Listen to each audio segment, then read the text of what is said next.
स्वागत है आप सभी का लर्न एंड फन पे, जहां पे टीचर्स आपको दिल और दिमाग दोनों से पढ़ाते हैं। और मोस्ट ऑफ द बच्चों के हाफ ईयरली एग्जाम्स हो चुके हैं। जहां तक मेरे पास इंफॉर्मेशन है, जो गवर्नमेंट स्कूल्स हैं, यानी कि जो गवर्नमेंट स्कूल के अंडर आते हैं, या फिर राजकीय प्रतिभा विकास हो गया, या कुछ गिने चुने और स्कूल्स हो गए, उनके एग्जाम्स अभी बचे। केवी वालों के जो 11th से मेरी बात अभी चल रही थी बच्चों के, उनके 40 मार्क्स वाले टेस्ट हो गए हैं, लेकिन उनके हाफ ईयरली शायद नवंबर में होने हैं। बट मोटा मोटा हिसाब किताब ये है कि ज़्यादातर बच्चों के हाफ ईयरली एग्जाम्स हो चुके हैं। अब वो तैयारी करने जा रहे हैं हमारे फाइनल एग्जाम की। और मोस्ट ऑफ द केसेस में मैं ऐसा मान के चल लेता हूँ कि आप लोगों ने फिजिक्स की दोनों किताबों का पहला पहला जो हिस्सा है वो पढ़ लिया है, चाहे वो 11th का बच्चा हो चाहे वो 12th का बच्चा हो। क्योंकि ये चैनल 11th और 12th दोनों के लिए है, तो मैं अगेन यहाँ पे आज लाया हूँ 11th और 12th के फिजिक्स के पार्ट 2 के सबसे इंपॉर्टेंट टॉपिक्स। ये बात ध्यान रखिएगा। अब इंपॉर्टेंट टॉपिक्स हमारा कहने का मतलब क्या होता है, इसको समझेंगे। सबसे पहली बात तो यहाँ पे हम लोग बात करने वाले हैं 11th क्लास की, 11th फिजिक्स की, और यहाँ पे हम लोग बात करने वाले हैं 12th फिजिक्स की। सीबीएसई बोर्ड्स के हिसाब से आज हम बात करेंगे, क्योंकि कुछ चैप्टर्स ऐसे भी हैं जो हमारे सीबीएसई बोर्ड के हिसाब से डिलीट हो गए हैं, तो उनको कंसीडर करते हुए ही हम आज बात करने वाले हैं। सबसे पहले अगर 11th फिजिक्स के पहले चैप्टर की बात करें, which is mechanical properties of solids. Mechanical properties of solids, I hope आपने इसका पार्ट 1 देखा हो। पार्ट 1 नहीं देखा है तो प्लीज जाके देख लीजिएगा, क्योंकि मैंने वहां पे बताया हुआ है कि इंपॉर्टेंट टॉपिक्स का एक्चुअली में मतलब क्या होता है। इसका क्या मतलब ये होता है कि हमारे एग्जाम में आएंगे ही आएंगे, या इसका मतलब ये होता है कि इनके आने के चांसेस ज्यादा है। और लल्लू बच्चे को, लल्लू बच्चे से मतलब मेरा कहने का मतलब, अगेन ऐसे दिल पे मत लगाना, मेरी आदत है बोलना, जो पढ़ाई में थोड़ा सा कम होशियार है उसको इंपॉर्टेंट टॉपिक्स का क्या करना है, और जो पढ़ाई में ज्यादा होशियार है उसको दोनों के लिए इंपॉर्टेंट टॉपिक्स तो सेम होते हैं, लेकिन उन पे काम करने का तरीका जो है वो अलग अलग हो जाता है। तो मैकेनिकल प्रॉपर्टीज ऑफ सॉलिड्स की अगर हम लोग बात करें, तो इसमें सबसे इंपॉर्टेंट जो टॉपिक हमारे पास आता है वो आता है हुक्स लॉ। हुक्स लॉ पिछले वाले लेक्चर में मैं बहुत ज़्यादा जल्दी पिछले वाले पार्ट में बहुत जल्दी मैं लिख रहा था, तो राइटिंग बहुत गंदी आई थी, बच्चों ने कमेंट किए थे। थोड़ा स्लो लिखूंगा मैं। हुक्स लॉ इसका सबसे इंपॉर्टेंट टॉपिक है, आप कह सकते हैं। उसके ऊपर एक क्वेश्चन पक्का आएगा। और यहाँ पे आप ये बात ध्यान रखिएगा कि मॉड्यूलस ऑफ इलास्टिसिटी है एक topic. Modulus of elasticity, modulus of elasticity जिसके 3 पार्ट्स हैं, वो आप समझ जाएंगे। मॉड्यूलस ऑफ इलास्टिसिटी के 3 पार्ट्स हैं, तीनों पार्ट्स बहुत इंपॉर्टेंट है, तो ये हिस्सा यहाँ पे बहुत ज़्यादा इंपॉर्टेंट है। सेकेंड चैप्टर हमारा आता है मैकेनिकल प्रॉपर्टीज ऑफ फ्लूइड, जिसको हम लोग फ्लूइड कह देते हैं। इसमें अगेन बहुत सारे टॉपिक्स हैं, जिसमें से जो सबसे ज़्यादा इंपॉर्टेंट एग्जाम में छाए रहते हैं, एक तो वो हमारे पास है पास्कल्स लॉ। पास्कल्स लॉ सबसे इंपॉर्टेंट है। पास्कल्स लॉ में ना 2 एप्लीकेशंस हैं, हाइड्रोलिक ब्रेक और हाइड्रोलिक लिफ्ट। उसमें से लिफ्ट के ऊपर न्यूमेरिकल और ब्रेक के ऊपर थ्योरी, ये एग्जाम में काफ़ी पूछे जाते हैं। पास्कल्स लॉ एंड एप्लीकेशन, मैं दोनों यहाँ पे लिख देता हूँ।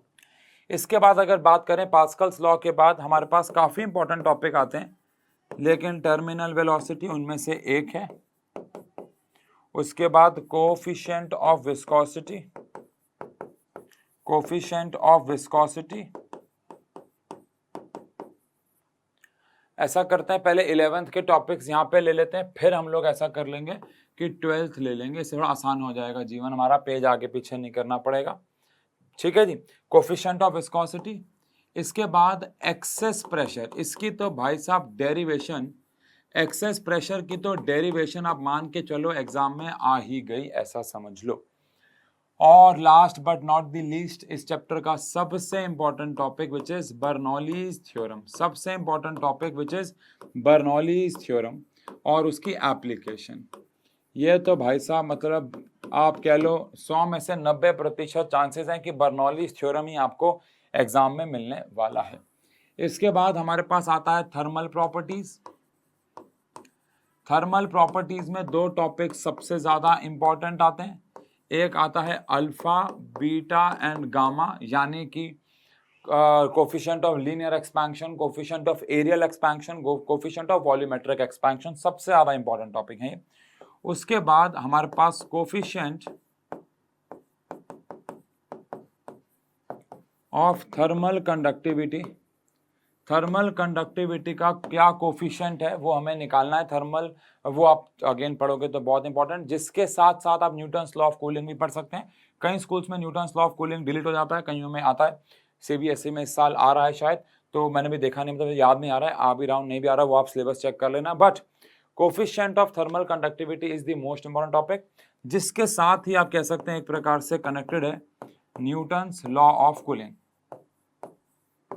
न्यूटन्स लॉ ऑफ कूलिंग उसी टॉपिक के साथ कनेक्टेड है, आप ऐसा कह सकते हैं। ठीक है जी। अब थर्मल प्रॉपर्टीज के बाद हमारे पास आता है, आप कह लीजिए, थर्मोडायनेमिक्स। अब थर्मोडायनेमिक्स में वैसे तो काफी चीजें इंपॉर्टेंट थी। अब अगेन अगर आपके एग्जाम में कार्नोट इंजन या हीट इंजन आ रहा है तो वो सबसे इंपॉर्टेंट टॉपिक हुआ करता था, बट अगर वो नहीं आ रहा है तो अलग बात है।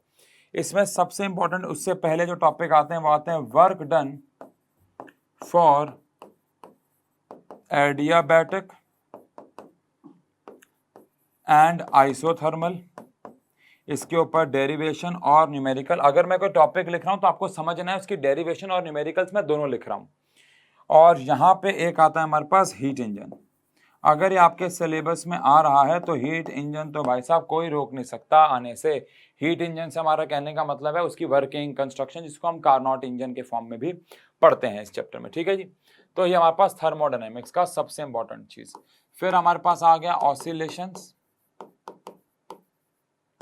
और फिर हमारे पास आ गया वेव्स। ठीक है ना, ये हमारे मेन दो टॉपिक्स आ गए, ऑसिलेशन और वेव्स।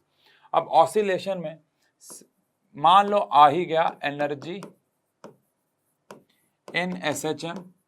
एनर्जी से हमारा कहने का मतलब है काइनेटिक एनर्जी। मैंने तो आज तक यार अपने जीवन में एक भी ऐसा एग्जाम नहीं देखा जिसमें ये ना आया हो, मतलब एनर्जी इन एसएचएम ना आया हो, चाहे वो ओरली प्रूफ करने को आया हो, चाहे मैथमेटिकली, चाहे ग्राफ, चाहे डायग्राम, तो वो कैसे भी आया हो, ये इसके ऊपर सवाल आता ही आता है, मतलब आता ही आता है। इसके बाद आप कह सकते हो टाइम पीरियड। टाइम पीरियड के ऊपर खेल आएगा। अब वो चाहे एक पेंडुलम के ऊपर आए, सिंपल पेंडुलम, या फिर वो एक स्प्रिंग मास सिस्टम आए। अगर पढ़ लिया तो पता होगा, नहीं तो फिर पता चल जाएगा, लेकिन ये टॉपिक्स हमारे पास सबसे इंपॉर्टेंट है। और हमारे पास अगर बात करें वेव्स की, last but not the least, अच्छा यहाँ पे हमारा काइनेटिक थ्योरी ऑफ गैसेस जो टॉपिक जो चैप्टर है उसके ऊपर भी हम बात करेंगे, लेकिन उसमें से एक्चुअली कुछ भी आ सकता है, वो सबसे ज़्यादा अनसर्टेन चैप्टर है, बट फिर भी मैं थोड़ा थोड़ा इंपॉर्टेंट बता दूंगा आपको। वेव्स की अगर हम लोग बात करें तो वेव्स में सबसे इंपॉर्टेंट टॉपिक हमारे पास प्रोग्रेसिव वेव,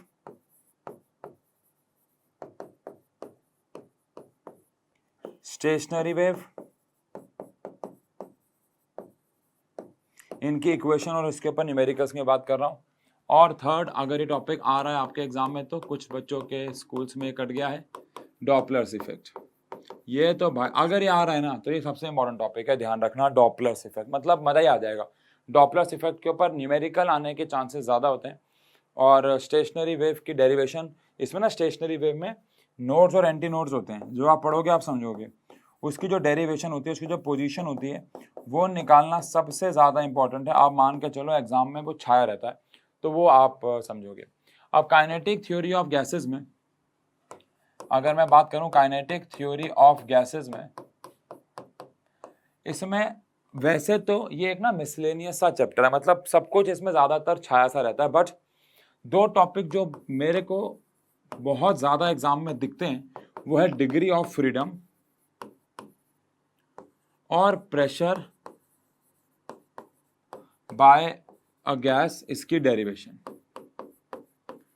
डेरिवेशन और degree of freedom, monoatomic, diatomic, सबके लिए मैं बात कर रहा हूँ। अगेन आप जो पढ़ोगे समझ जाओगे, बट ये टॉपिक्स हमारे सबसे ज़्यादा इंपॉर्टेंट है। तो ये हमारे 11th के आप कह सकते हैं, ये हमारे पार्ट 2 के सारे इंपॉर्टेंट टॉपिक्स हैं, जिनके ऊपर आपको एग्जाम में इनमें से आधी, हो सकता है उससे ज़्यादा भी, कम से कम आधी चीज़ें आपको मिल जाएंगी। ठीक है ना।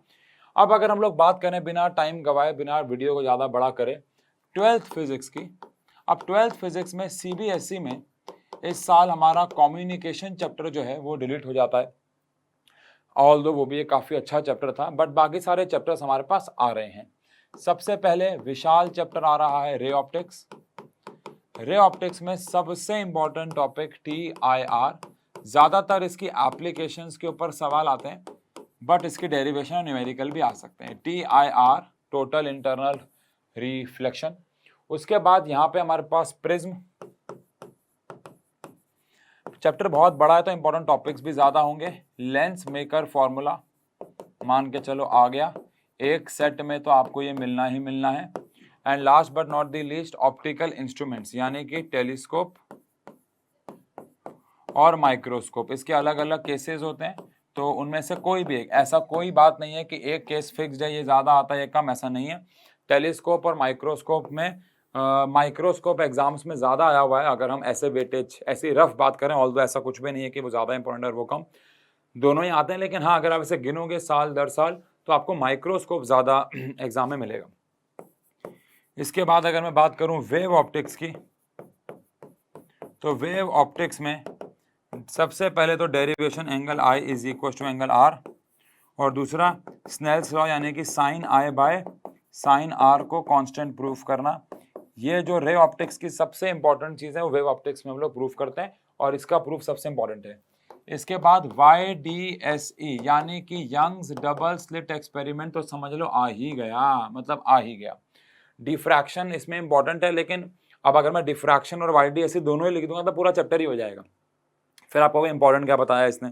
तो YDSE is more important than diffraction. और अगर आपके अगेन एग्जाम में पोलराइजेशन आ रहा है, तो पोलराइजेशन यूजिंग पोलरॉइड्स, पोलराइजेशन के ना अलग अलग तरीके होते हैं पोलराइजेशन करने के, उसमें पोलरॉइड्स की मदद से या पोलराइजर्स की मदद से सबसे अच्छे से हम लोग पोलराइजेशन जो है वो कर सकते हैं। तो इस प्रकार से ये हमारा वेव ऑप्टिक्स आ जाता है। फिर हम अगर लोग बात करें अगर डुअल नेचर की, तो डुअल नेचर में again Einstein's view, Einstein's view मतलब कमाल, मतलब कमाल। इसके ऊपर एक न्यूमेरिकल तो मतलब मिला ही मिला, आप समझो, या फिर ग्राफ। न्यूमेरिकल के चांसेस ज्यादा, वो ज्यादा इंपॉर्टेंट है, या फिर ग्राफ, ये आपको मिला ही मिला। इसके बाद अगर बात करें तो डी ब्रॉगली जी का कंसेप्ट, उसके ऊपर कोई डेरिवेशन या फिर न्यूमेरिकल। 2-3 साल से हमारा डेविसन और जर्मर एक्सपेरिमेंट जो है वो डिलीट हो रहा है, तो उसके चांसेस मुझे अब थोड़े से कम लग रहे हैं, क्योंकि वो धीरे धीरे हटता ही जा रहा है सिलेबस से, बट फिर भी वो काफ़ी अच्छा टॉपिक है, इंपॉर्टेंट टॉपिक है। बट मैं यहाँ पे रेटिंग इन्हीं को दूंगा। अच्छा, इस चैप्टर में ना ग्राफ्स जितने भी हैं, उनमें से एक ग्राफ मैं आपको गारंटी दे सकता हूँ 100% आपके बोर्ड के किसी एक सेट में से, किसी 3 सेट 4 सेट जितने भी आते हैं, किसी एक में ज़रूर मिलेगा, मतलब मिलेगा ही मिलेगा। ये लिखित भाषा में ले लो आप मेरे से, चाहे ग्राफ के ऊपर डायरेक्ट क्वेश्चन हो चाहे इनडायरेक्ट क्वेश्चन हो। तो YDS ray optics, wave optics, dual nature. इसके बाद अगर हम लोग आगे बात करें तो एटम, वैसे एटम और न्यूक्लिया अलग अलग चैप्टर हैं, लेकिन अगर हम इनको एक साथ मान के चलें क्योंकि छोटे छोटे चैप्टर हैं, तो एटम में से हमारे पास सबसे पहले आता है numericals on Niels Bohr's model, और इनके फॉर्मूलों की डेरिवेशन भी काफ़ी ज़्यादा इंपॉर्टेंट है, मतलब काफ़ी ज़्यादा इंपॉर्टेंट है। ठीक है जी, वही आप मान के चलो सबसे इंपॉर्टेंट है। और एक डेरिवेशन होती है यहाँ पे डिस्टेंस ऑफ क्लोजेस्ट अप्रोच, कि कितना न्यूक्लियस जो है उसके पास अल्फा पार्टिकल जाते हैं जब रदरफोर्ड जी ने मारे, इसको हम डिस्टेंस ऑफ क्लोजेस्ट अप्रोच बोलते हैं, वो आप समझोगे। इसके बाद थर्ड अगर हम बात करें न्यूक्लियाई चैप्टर की, तो न्यूक्लियाई चैप्टर एटम में इतना ही है, छोटा चैप्टर है यार, 2 क्लास का चैप्टर है बस। न्यूक्लियाई की बात करें तो इसमें सॉडी फजान्स एक क्वेश्चन आया रहता है, छाया रहता है ना। ये यार देखो, हम जनरल बात कर रहे हैं, हो सकता है आपके किसी ICSE बोर्ड में कुछ आ रहा हो सकता है CBSE में कुछ आ रहा हो सकता है महाराष्ट्र में कुछ आ रहा हो, लेकिन ये बातें हैं जो सबसे ज़्यादा इंपॉर्टेंट है। आप अपने सिलेबस के हिसाब से देख लेना क्या आपके सिलेबस में आ रहा है क्या नहीं। सॉडी फजान्स बहुत इंपॉर्टेंट है। हेनरी बैक्यूरेल लॉ, यानी कि रेडियो एक्टिविटी के ऊपर जो हेनरी जी ने डिके का लॉ दिया था। और ये सब तो भाई साहब छोटी मोटी चीज़ें हैं। Binding energy, binding energy per nucleon या बाइंडिंग एनर्जी के ऊपर न्यूमेरिकल, मतलब अगर आप मुझे बोलोगे कि इन सब में सट्टा लगाओ सबसे ज़्यादा इंपॉर्टेंट टॉपिक, तो मैं बाइंडिंग एनर्जी बोलूँगा आपको, मतलब इतना है, मतलब जब हम क्रैश कोर्स करा रहे होते हैं ऑफलाइन में बच्चों को जो बहुत लेट आते हैं, हम उनको इन पूरे दोनों चैप्टर में से सिर्फ बाइंडिंग एनर्जी कराते हैं। मतलब इतना ऐसा होता है कि भैया ये तो आना ही आना है, समझने वाली बात है यार, है ठीक है। इसके बाद अगर हम लोग बात करें सेमीकंडक्टर्स की, तो सेमीकंडक्टर्स के अंदर भी बहुत हर साल कुछ ना कुछ डिलीट कर देते हैं ये, लेकिन अगर कुछ मान के चलें कुछ भी डिलीट नहीं होता है तो PN junction diode, Zener diode का, इसमें तो काफ़ी चीज़ें इंपॉर्टेंट है। मतलब ये तो पूरा चैप्टर ही इंपॉर्टेंट आ जाएगा अगर मैं चीज़ें लिखना शुरू कर दूंगा, जैसे एलईडी, जैसे कि इंफ्रारेड, मतलब कहीं ना कहीं ये पूरा चैप्टर ही इंपॉर्टेंट हो जाएगा। सोलर सेल, तो मेरे हिसाब से इसमें इंपॉर्टेंट लिखने का उतना फील नहीं है क्योंकि सारी चीज़ें इंपॉर्टेंट है, बट फिर भी मैं लिख देता हूँ। जैसे कि ट्रांजिस्टर, अब ट्रांजिस्टर और उसके एप्लीकेशंस, और सच बताऊं अगर मैं एक और इम्पॉर्टेंट टॉपिक लिख दूं वो है लॉजिक गेट्स, तो फिर ये पूरा चैप्टर ही हो गया, मान के चलो, है ना। तो इसलिए मैं कह रहा था लिखने का कोई फायदा नहीं है, पूरा चैप्टर ही इंपॉर्टेंट है। बराबर रेट से लॉजिक गेट्स भी आए हैं, लास्ट 2 साल से हमारे सिलेबस से हट रहे थे, बराबर रेट से ट्रांजिस्टर आया, बराबर रेट से एप्लीकेशंस आई हैं, बराबर रेट से पीएन जंक्शन आया। मतलब सभी इंपॉर्टेंट है आप कह सकते हो इस चैप्टर के अंदर, ठीक है जी। अब कम्युनिकेशन चैप्टर की अगर बात करें तो वो तो चैप्टर हमारा सिलेबस से हट जाता है, ठीक है जी, सीबीएसई के सिलेबस से हट जाता है। बट अगर आप में से किसी के सिलेबस में कम्युनिकेशन आ रहा है तो इसमें जो सबसे इंपॉर्टेंट होता है वो होता है एएम और एफएम, यानी कि एम्पलीट्यूड मॉड्यूलेशन और फ्रीक्वेंसी मॉड्यूलेशन। और एक टॉपिक होता है height of antenna, height of antenna. अच्छा, इसी में एक टॉपिक आता है मॉड्यूलेशन इंडेक्स। ये टॉपिक वो हैं जो सबसे ज़्यादा इंपॉर्टेंट है, इन पे आपको मेहनत करनी है। मतलब अगेन होशियार बच्चा समझेगा कि मैं क्या कह रहा हूँ, होशियार बच्चा समझेगा कि मैं कह रहा हूँ कि आपके एग्जाम में सिर्फ यही टॉपिक्स आए, ऐसा नहीं कह रहे हैं। आपके एग्जाम में इन टॉपिक्स आने के चांसेस ज़्यादा हैं। तो होशियार बच्चा at the end of the days ये वाले टॉपिक्स पर ज़्यादा फोकस करेगा, और लल्लू बच्चा जिसकी पढ़ाई नहीं हो रखी है और उसको सिर्फ पास होना है वो इन टॉपिक्स पर फोकस करेगा। कहने का मतलब सिर्फ ये, ठीक है जी। तो इन टॉपिक्स के ऊपर ज़्यादा मेहनत करें, ज़्यादा क्वेश्चंस करें, बाकी टॉपिक भी पढ़ने, इनके ऊपर ज़्यादा मेहनत, ज़्यादा क्वेश्चंस करने, और आपको ज़्यादा बेहतर रिजल्ट मिलेगा, ठीक है जी। तो मिलते हैं, थैंक यू सो मच। ऐसी इंपॉर्टेंट चीज़ें, असाइनमेंट, रिवीजन आपके लिए इस चैनल पर लाते रहेंगे। बहुत बहुत शुक्रिया, थैंक यू।